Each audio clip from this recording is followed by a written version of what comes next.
Hello दोस्तों, एक बार फिर से आप लोग का बहुत बहुत स्वागत है हमारे online platform vision SSC bank exams पे। मैं हूं आप लोग के साथ उर्वशी सिंघी और आज का जो हमारा टॉपिक ऑफ डिस्कशन दोस्तों रहने वाला है वो रहने वाला है top 10 current affairs based on 29th of November and 30th of November 2020। आशा करते हैं कि आप लोग सब लोग घरों में बिल्कुल अच्छे होंगे, सुरक्षित होंगे। सेशन को स्टार्ट करने से पहले दोस्तों मेरी आप लोगों से एक छोटी सी रिक्वेस्ट रहेगी कि जो भी हमारे चैनल पर नया जुड़ा है या फिर वीडियोस को पहली बार देख रहा है, make sure that you hit the subscribe button. Also don't forget to press the bell icon. Also share this video with your friends as well. सिर्फ इतना ही नहीं दोस्तों, अगर आप लोग चाहते हैं कि इस सेशन की पीडीएफ आप लोग को मिल जाए तो आप डिस्क्रिप्शन में जाकर लिंक की हेल्प से उसे अवेल कर सकते हैं। और दोस्तों हमारी ऑफिशियल वेबसाइट avision.co.in पर जाकर आप डेली के साथ साथ वीकली और मंथली करंट अफेयर्स को भी पढ़ सकते हैं। अगर किसी को कोई भी दिक्कत आती है तो वो हमें कमेंट सेक्शन में लिखकर जरूर बता सकता है। और दोस्तों यहाँ पर मुझे एक और चीज आप लोग को बतानी चाहिए कि अविजन एसएससी बैंक एग्जाम्स पे जितने भी डेली करंट अफेयर्स डिस्कस किए जाते हैं वो आपके एग्जाम के पॉइंट ऑफ व्यू को मद्देनजर रखते हुए किए जाते हैं। तो ये सब चीजों के बाद दोस्तों चलिए स्टार्ट करते हैं आज का हमारे सेशन का पहला क्वेश्चन आप लोगों की स्क्रीन पर। Mercedes-Benz has joined hands with which bank to offer the financial benefits to high net individual clients? तो दोस्तों यहाँ पर रिसेंटली Mercedes-Benz ने एक बैंक के साथ क्या किया है, टाई अप किया है या फिर आप बोलोगे तो अग्रीमेंट किया है to provide the financial benefits for the net high net worth clients. ठीक है, तो जितने भी हाई नेटवर्थ क्लाइंट्स होते हैं दोस्तों उनको बेनिफिट पहुंचाने के लिए, फाइनेंशियल असिस्टेंस के लिए मर्सिडीज बैंक ने कौन से बैंक के साथ अभी टाई अप किया है? ऑप्शन है आप लोग के पास HDFC Bank, ICICI Bank, Standard Chartered, State Bank of India. Here the correct option will be option number D, that is State Bank of India। तो ठीक है, ये बात आप लोग को इधर क्या करनी होगी दोस्तों, ध्यान रखनी होगी कि रिसेंटली कोलैबोरेशन हुआ है किसका, आपका मर्सिडीज बेंज का और आपका स्टेट बैंक ऑफ इंडिया का। ठीक है, ये बात आप लोग इधर क्या करोगे, जरूर जरूर ध्यान रखोगे।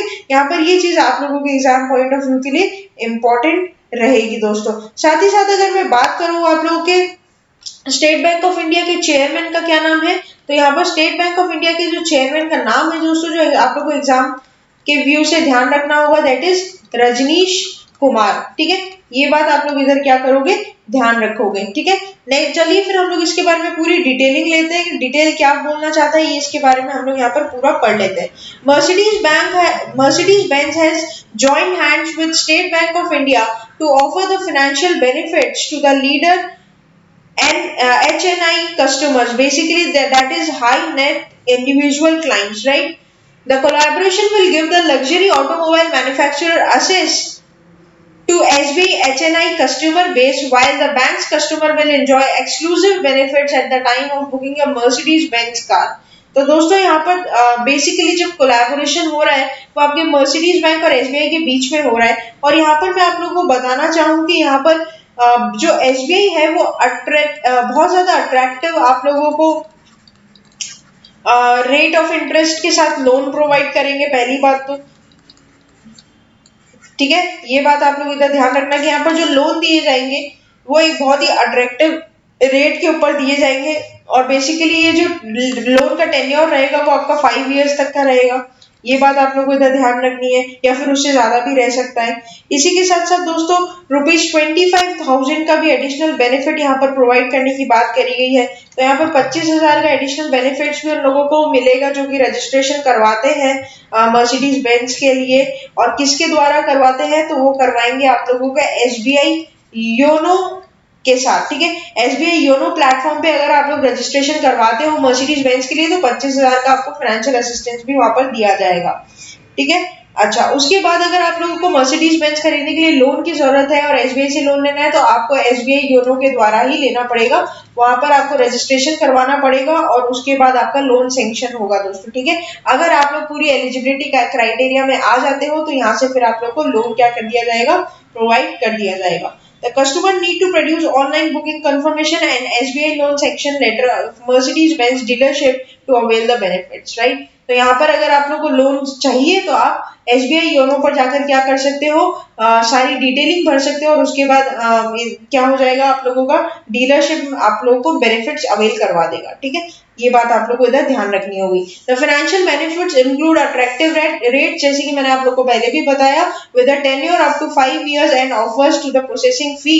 There is also an additional benefit of 25,000 for the customers booking a Mercedes Benz via SBI YONO platform. They can even get a car loan sanction through SBI YONO after fulfilling the eligibility criteria. ठीक है दोस्तों, तो यहाँ पर ये चीज काफी important रहेगी कि ये कोलैबोरेशन में कौन कौन है। तो इस कोलैबोरेशन में एक तो आपका SBI YONO प्लेटफॉर्म और एक आपका मर्सिडीज बेंज। ठीक है दोस्तों, नेक्स्ट चलते हैं क्वेश्चन नंबर 2 के ऊपर। Every year around the national organ donation day on every year, जो हम लोगों का नेशनल ऑर्गन डोनेशन डे होता है वो कब मनाया जाता है दोस्तों? तो 27 नवंबर, 28 नवंबर, 29 नवंबर, 30 नवंबर। The correct option will be option number A, that is 27 of November. तो हर साल 27 नवंबर को आपका नेशनल ऑर्गन डोनेशन डे मनाया जाता है। तो यहाँ पर दोस्तों आप लोग जैसे कि देख पा रहे हो कि NDTV 40 more to give a campaign organizes a multitask walkathon. ठीक है, तो यहाँ पर क्या होगा दोस्तों? वॉकथन होगी, जैसे आप लोगों की मैराथन होती है वैसे walkathon. People from all the walks of life across the nation join the walkathon to take a step towards the organ donation and raise awareness about the cause and take a pledge to become an organ donor. This year, walkathon is being held on November 25 in several cities like Bangalore, Chennai, Gurugram, Jaipur, Kolkata, Mohali and Mumbai. तो यहाँ पर इन सब cities में आप लोगों का दोस्तों walkathon हुई थी, जहाँ पर सेवरल लोगों ने यहाँ पर पार्टिसिपेट किया था। बेसिकली दोस्तों यहाँ पर क्या होता है, यहाँ पर ये चीज बोली गई है कि जैसे जब भी डेथ होती है, सपोज जैसे रिसेंटली ऋषि कपूर ने भी और डॉक्टर हर्षवर्धन ने भी ये बात रेकमेंड कर दी है और ये चीज बोल दी है कि उनके मृत्यु के बाद उनके जो ऑर्गन्स होंगे वो दोस्तों डोनेट कर दिए जाएंगे। ठीक है, तो ये बात आप लोगों को इधर क्या करनी होगी, ध्यान रखनी होगी। जो आप लोगों का ऑर्गन डोनेशन डे है वो कब मनाया जाता है, ये आपके अभी एग्जाम के लिए इंपॉर्टेंट रहेगा। नेक्स्ट चलते हैं क्वेश्चन नंबर 3 के ऊपर। क्वेश्चन नंबर 3 क्या बोलता है, पढ़ लेते हैं। Which city becomes the most connected city according to the international air transport association. तो दोस्तों यहाँ पर आप लोगों को पूछा गया है कि कौन सी ऐसी सिटी है जिसको बेस्ट सिटी बोला गया है या फिर मोस्ट कनेक्टेड सिटी बोला गया है according to the international air transport association. Beijing, Chengdu, Chicago, Shanghai. Here the correct option will be option number D, that is Shanghai. तो शंघाई को दोस्तों आप लोगों को यहाँ पर क्या बोला गया है, मोस्ट कनेक्टेड सिटी बोला गया है एयर ट्रांसपोर्ट एसोसिएशन के द्वारा। तो इसके बारे में पढ़ लेते हैं हम लोग। The international air transport association recently announced that Shanghai is the world most connected city in the world. ठीक है दोस्तों, पहले जो सिटी थी वो कौन सी थी आपकी, लंदन, लेकिन अब वो गिरकर कितने पोजीशन पर आ चुकी है, 8th पोजीशन पर आ चुकी है according to the list which is given by our air transport association. लेकिन अब जो पहली सिटी हो गई वो कौन सी हो गई आपकी, शंघाई। ठीक है, तो ये बात आप लोगों को क्या करना होगा, ध्यान रखना होगा। Along with the Shanghai 3 more cities are such like Beijing, Chengdu and Guangzhou has emerged as the most connected cities in the world. Shanghai of China was at the top of the ranking with highest connectivity, following Shanghai and other cities like Beijing, Chengdu, Chicago, Shenzhen, Los Angeles were at the 2nd, 3rd, 4th, 5th, 6th and 7th places respectively. Amidst the COVID-19 crisis, the air travel within the China has increased greatly. According to the Chinese Tourism Ministry, during the Golden Week's holiday season, around 425 million people travel around the country. तो दोस्तों भले कोविड-19 की situation चल रही हो, लेकिन यहाँ पर शंघाई को मोस्ट बिजिएस्ट या मोस्ट कनेक्टेड पूरे रेस्ट ऑफ द वर्ल्ड से जो सिटी कनेक्टेड है वो आपकी मानी गई है। ठीक है, 425 मिलियन लोगों का आना जाना यहाँ पर रिकॉर्डेड किया गया है दोस्तों। भले कोविड का पैंडेमिक चल रहा हो, लेकिन इस वीक को गोल्डन वीक हॉलिडे सीजन के नाम से डिक्लेयर किया गया है। ठीक है, ये बात आप लोग इधर क्या करोगे, ध्यान रखोगे।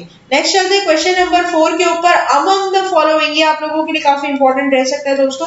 Among the following which airport is going to be renamed as Maryada Purushottam Shri Ram airport? Azamgarh airport, Ayodhya airport, Bareilly airport, Gorakhpur airport. Here the correct option will be option number B, that is Ayodhya airport. तो दोस्तों अब अयोध्या एयरपोर्ट का नाम आप लोगों का चेंज कर क्या रखा जाएगा, तो उसका नाम अब आपका रख दिया जाएगा क्या, मर्यादा पुरुषोत्तम श्री राम एयरपोर्ट। ठीक है, ये बात आप लोग को इधर क्या करनी होगी, ध्यान रखनी होगी। उत्तर प्रदेश की ये बात कर रहे हैं, उत्तर प्रदेश की बात अगर हम लोग करते हैं तो यहाँ पर चीफ मिनिस्टर का नाम आप लोग का क्या हो जाएगा, तो वो हो जाएगा आपका योगी आदित्य नाथ। और बात कर लेते हैं साथ ही साथ गवर्नर की, तो गवर्नर का नाम हो जाएगा आप लोगों का आनंदीबेन पटेल। ठीक है, ये बात आप लोग इधर क्या करोगे, ध्यान रखोगे एडिशनल में। तो पढ़ लेते हैं। तो Uttar Pradesh cabinet led by chief minister Yogi Adityanath cleared the proposal to rename the Ayodhya airport as Maryada Purushottam Sai Ram airport. The proposal for the same will be sent to the Ministry of Civil Aviation after it is passed by the State Assembly, said an official release of the Uttar Pradesh government. Uttar Pradesh Chief Minister Yogi Adityanath has announced on the occasion of Deepotsav on Diwali evening in November 2018 that Ayodhya will have both international and domestic terminals and could potentially be one of the largest airports of Uttar Pradesh. तो यहाँ पर दोस्तों आप लोगों का बात किया गया है कि इंटरनेशनल और डोमेस्टिक दोनों टर्मिनल्स यहाँ पर खोले जाएंगे। पहले अयोध्या एयरपोर्ट इसका नाम था और अब इसका चेंज करके नाम क्या रख दिया गया है, मर्यादा पुरुषोत्तम साईराम एयरपोर्ट। ठीक है दोस्तों, ये बात भी आप लोग इधर क्या करोगे, ध्यान रखोगे। साथ ही साथ मिनिस्ट्री ऑफ सिविल एविएशन को भी इसकी पूरी जानकारी दे दी गई है और उन्होंने वहां से रेकमेंड कर दिया है कि इनका नाम आप चेंज कर हम लोग ये रख सकते हैं। ठीक है, तो ये बात भी आप लोग इधर ध्यान रखोगे। नेक्स्ट चलते हैं क्वेश्चन नंबर 5 के ऊपर। Dash Malayalam film is nominated as India's official entry for the Oscars. तो दोस्तों आप लोग को बताना है कि ऑप्शंस में से कौन सी ऐसी फिल्म है जिसको रिसेंटली, मलयालम फिल्म है जिसको रिसेंटली ऑस्कर के लिए इंडियन एंट्री मिली है। ठीक है, तो Velathan Uriyadi Jallikattu Aalamallu. Here the correct option will be option number C, that is Jallikattu. ठीक है, तो जलीकट्टू का नाम आप लोग को ध्यान रखना है, ये भी आप लोगों के लिए इंपॉर्टेंट रहेगा एग्जाम पॉइंट ऑफ व्यू से। तो दोस्तों जलीकट्टू को डायरेक्ट करने वाले का नाम आप लोग को जानना होगा, एक तो जिनका नाम है लीजो जोस पेलिसेरी। थोड़ा सा इनका नाम दोस्तों मगअप कर लेना। लीजो जोस पेलिसेरी ने ये मूवी को डायरेक्ट किया गया है। ठीक है, और इनको best international film fair category में क्या की गई, नॉमिनेट की गई है for the 93rd academy awards के लिए। ठीक है, तो 93rd अकेडमी अवार्ड्स के लिए ये film best international feature film category में नॉमिनेट हुई है, जिसको डायरेक्ट करने वाले थे लीजो जोस पेलिसेरी। ठीक है, पढ़ लेते हैं इसके बारे में भी। तो Malayalam film Jallikattu directed by Lijo Jose Pellissery has been selected as India's official entry for the best international feature film category for the 93rd academy awards. Jallikattu is the third Malayalam after Guru and Adaminte Makan Abu to be chosen as the country's official entry for the Oscars. तो दोस्तों ये third time ऐसा होगा कि कोई Malayalam film जो है वो आपका ऑस्कर्स में इंडिया को रिप्रेजेंट करने के लिए फिल्म नॉमिनेट की गई है। ठीक है दोस्तों, काफी ज्यादा इंपॉर्टेंट ये रहेगा। और साथ ही साथ मैं आप लोगों को बता दूं यहाँ पर दोस्तों कि इस बार जो जलीकट्टू प्रीमियर है वो आपका टोरंटो इंटरनेशनल फिल्म फेस्टिवल में भी प्रेस किया गया है and it was later screened at Busan international film festival. इससे पहले दोस्तों जोया अख्तर की फिल्म आई थी, जोया अख्तर की फिल्म जो आप लोगों को नाम ध्यान होगा गली बॉय।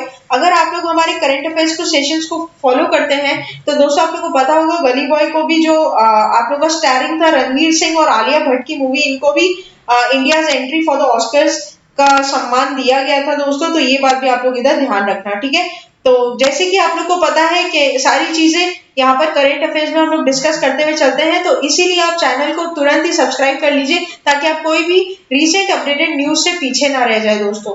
नेक्स्ट चलते हैं क्वेश्चन नंबर 6 के ऊपर। तो यहाँ पर क्वेश्चन नंबर 6 क्या पूछता है ये पढ़ लेते हैं। तो हमारे Fakir Chand Kohli, popularly known as FC Kohli, belongs to which field? Folk singer, journalist, industrialist and economist. Here the correct option will be option number C, that is industrialist. तो ये बहुत बड़े जाने माने इंडस्ट्रियलिस्ट है दोस्तों, जिनका यहाँ पर क्या हो चुका है, देहांत हो चुका है, डिमाइस हो चुका है, यहाँ पर डेथ हो चुकी है इनकी।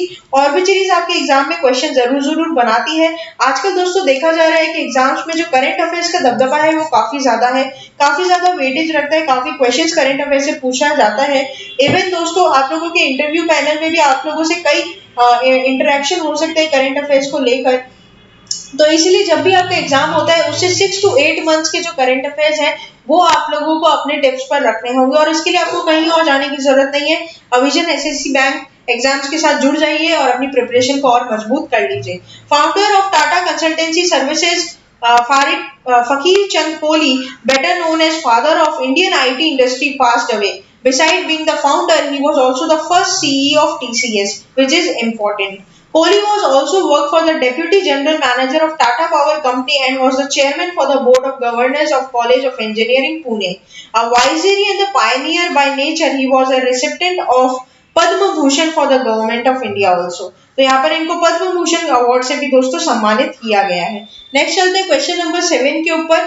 Federation international football association FIFA founded in the year. तो दोस्तों आप लोगों को बताना है कि जो फीफा वर्ल्ड कप होते हैं, जो फीफा है वो आप लोगों को कब इस्टेब्लिश किया गया, तो उसका फाउंडेशन ईयर क्या है दोस्तों। तो यहाँ पर ऑप्शन है आप लोगों के पास 1902, 1903, 1904, 1905। Here the correct option will be option number C, that is 1904। ठीक है, तो 1904 में इसका क्या किया गया था आप लोगों का, इसको बनाया गया था। पढ़ लेते हैं इसके बारे में। The elite football body FIFA has released the international rankings for November 2020 and Indian fans will be pleased with their team's new position. India has moved up to 104, a significant rise for 4 spots in recent FIFA ranking. The country was placed at 108 when the governing body previously released the ranking in October.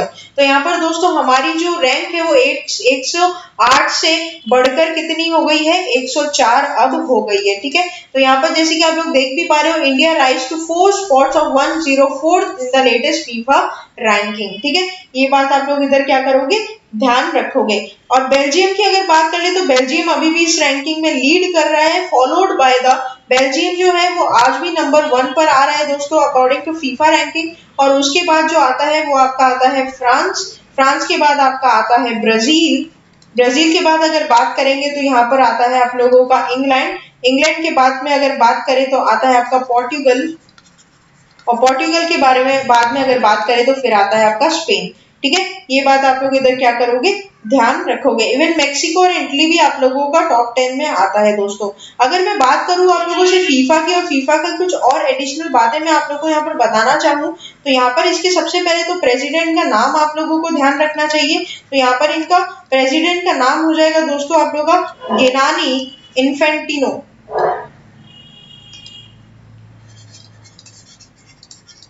ठीक है, तो गिनानी Infantino FIFA के president का नाम हो जाएगा।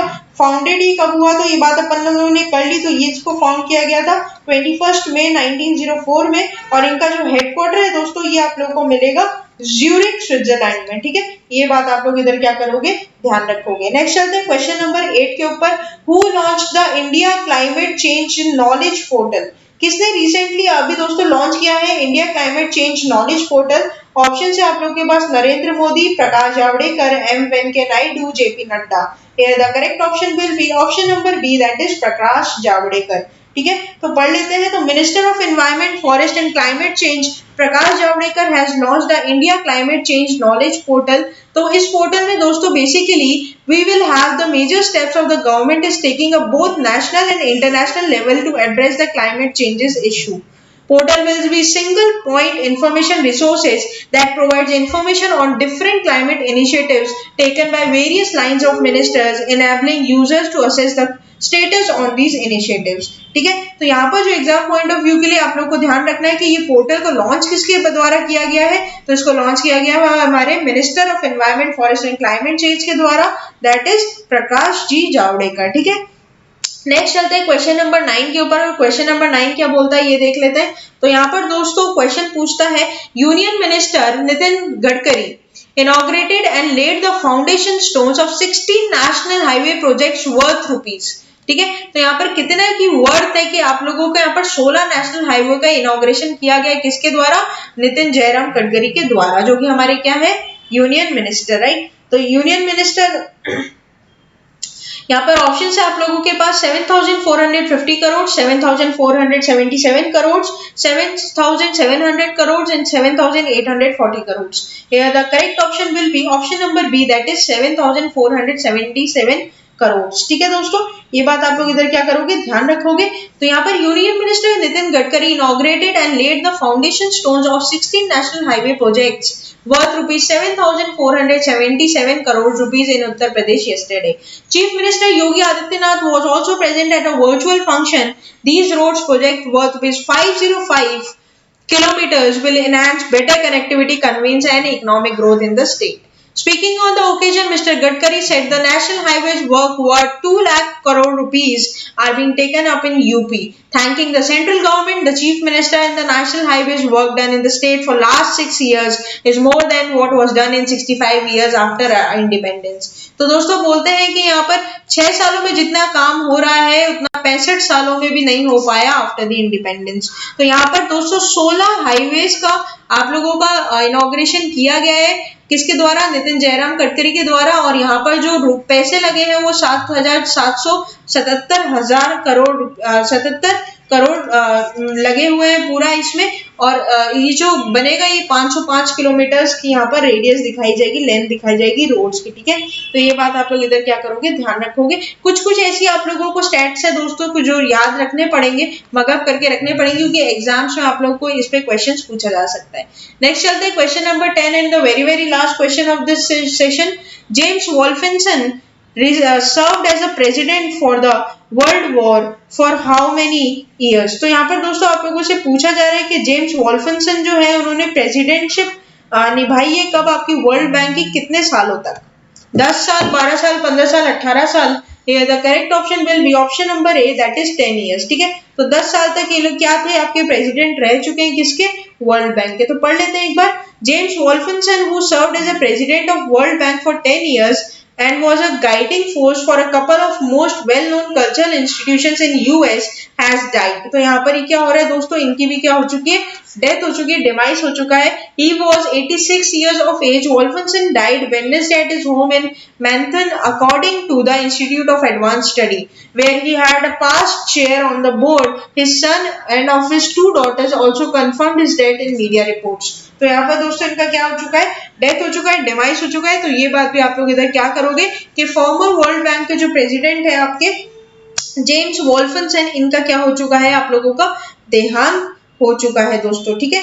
बात कर लेते हैं अभी हमारे वर्ल्ड बैंक के रिसेंट प्रेसिडेंट कौन है। तो यहाँ पर इंपॉर्टेंट रहेगा दोस्तों, वर्ल्ड बैंक के जो अभी प्रेसिडेंट है आपके, वो है आपके डेविड आर मालपास, ठीक है। और साथ ही साथ अगर मैं आप लोगों को बता दूं कि यहाँ पर वर्ल्ड बैंक का जो हेडक्वार्टर है वो कहाँ पर होगा, तो यहाँ पर वर्ल्ड बैंक का जो आपका हेडक्वार्टर हो जाएगा दोस्तों, वो हो जाएगा आपका